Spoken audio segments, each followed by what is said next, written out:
haala kana jijjiirara. Egasii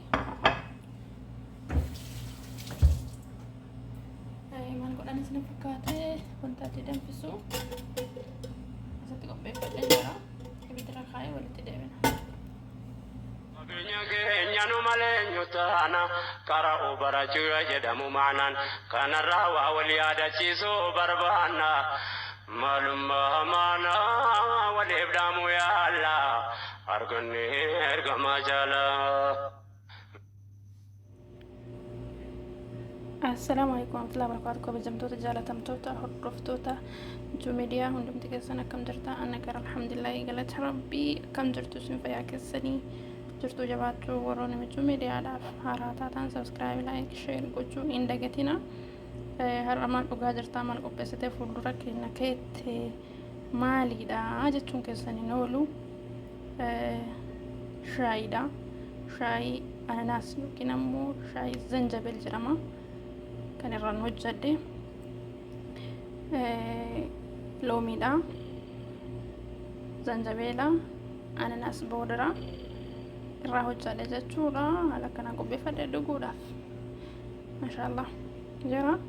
Akkaataa hojii isaa immoo isinitti agarsiisa.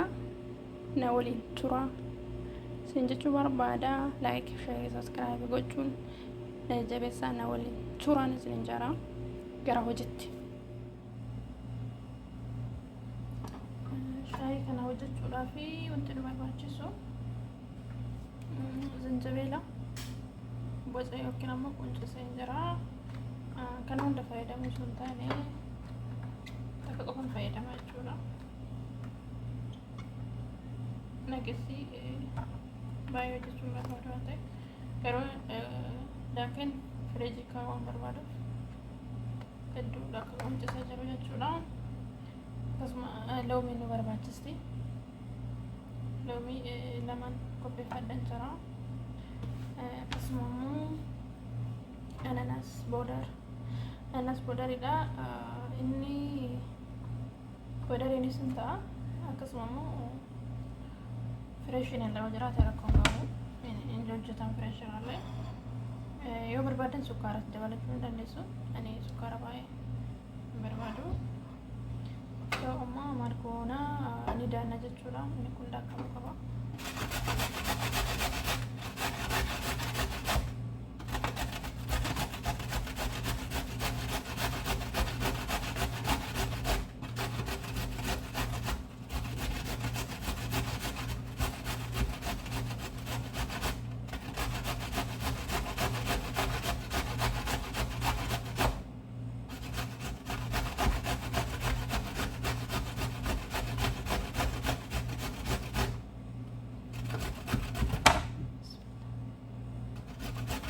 Infamaga.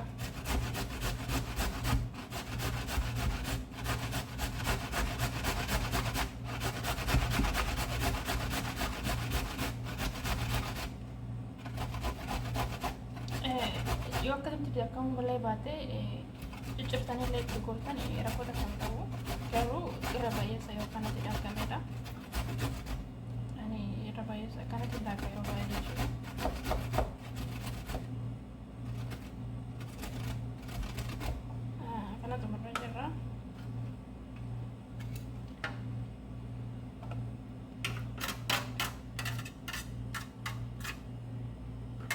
Murah-merah haala kanaan daakiin jira.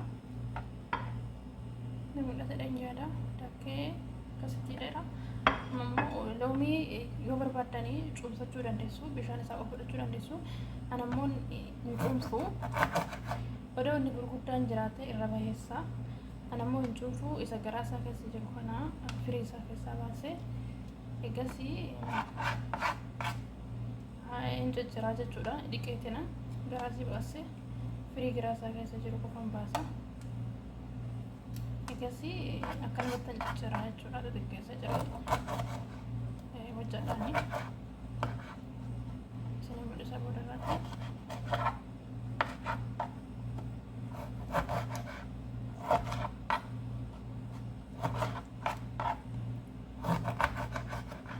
Maaliif gogaan isii kuni faayidaa qaba. jechuun bishaan isii qofa osoo hin taane loon isii kunuyyuu faayidaa guddaa qaba. Maaliif namoonni furdina keessan hir'isuu barbaadan faayidaa qaba gogaan isii kun jechuun yeroo biraa akkaataa itti dhugan bishaan isii isinii qabadan dhufa. Sheeppii qaama keessanii jechuun qaama keessan dhaabbata qaama keessanii sirreeffachuudhaaf iddoo nama gargaara. Akkasuma immoo waa hedduu faayidaa hedduu qabdi. Loomiin miidhas qabdi faayidaas qabdi. Asumaan immoo warroonni dhukkuba garaachaa yookiin coggaarraa qabdan hin dhugina. Baay'ee yoo ta'ellee nama ishee fayyadamaa malee guddaa akka dhugdan isin ajajuani. Maaliif gaarii miti loomiin yeroo tokko tokko dhiiga namaa dhugdi jedhu yeroo tokko tokko immoo dhiiga gaariidha wanta jedhamuufi warreen garaacha qabdan irraa ol fagaatanii gaariidha. Ni mul'ata jedhee yaada. Haala kanaan jijjiirra. Egas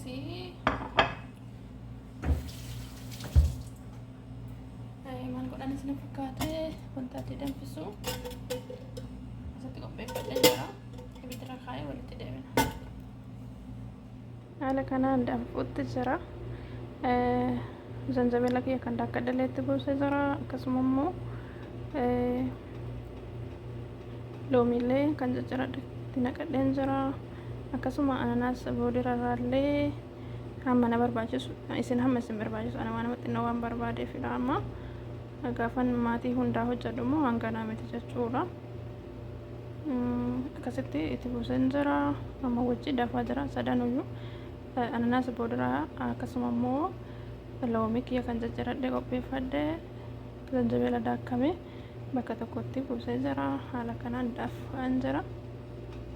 Danfee takka ibiddarra tursiisuu qabdanii wal fudhatu. Erganii danfee jedhee kan barbaadan sukkaaratti dabalachuu dandeessanii maaliif akka isinii mi'aasaa yoo barbaadan jechuudha. Dhufe ibidda jala xiqqeessuu qaba. Akkasitti haala kanaan yogguu ni danfee dafqee gaafa isiniif bahee jedhee dhuddanii jechuudha. Ana waliin tura hanga dhumaatti. Shaayiin kenna haala kanaan danfee jira. Itti guutadha. Danfee haala kanarra gahee jira jechuudha. Asitti irratti wanta jechuu barbaadu akkuma dura jedheen warroonni garaacha qabdanii dhugina adii fi garaachi keessan isin gubata gatii ta'ee fi iddoo gurguristanii baay'ee bareedaadha. Keessatti warri qaama keessan sirreeffachuu barbaadan furdina hir'isuu waan akkasii yoo fayyadamtan baay'ee bareedaadha. Irra caalaa filatamaa yeroo dhugamu nyaata booda jechuudha. Nyaata booda erga nyaatanii kaatanii baay'ee filatamaadha. Dhuguun isin hin jira mana keenyatti jechuudha. Waajiba wanni isa kana dhuguun baay'ee fayyadamu. Haala kanaan isinitti agarsiisa. Haala kanaan qopheessee jira. Daakee jechuudha. Zanjabeela firiijii keessa kaaya. Qafa barbaanne fayyadamna jechuudha. Hanga dhuma viidiyootti waan waliin turtaniif hundi keessaniyyuu hedduu isin galateeffadha. Hedduun isin jaaladha. Isin kabaja. Bilaa fi anaan jedha sumaanuu na jiraadha. Obboleeyyantii kabajaa fi jaalala guddaan isinii qaba. Hanga viidiyoo biraatii walitti deebinu naga keessana jiraadha.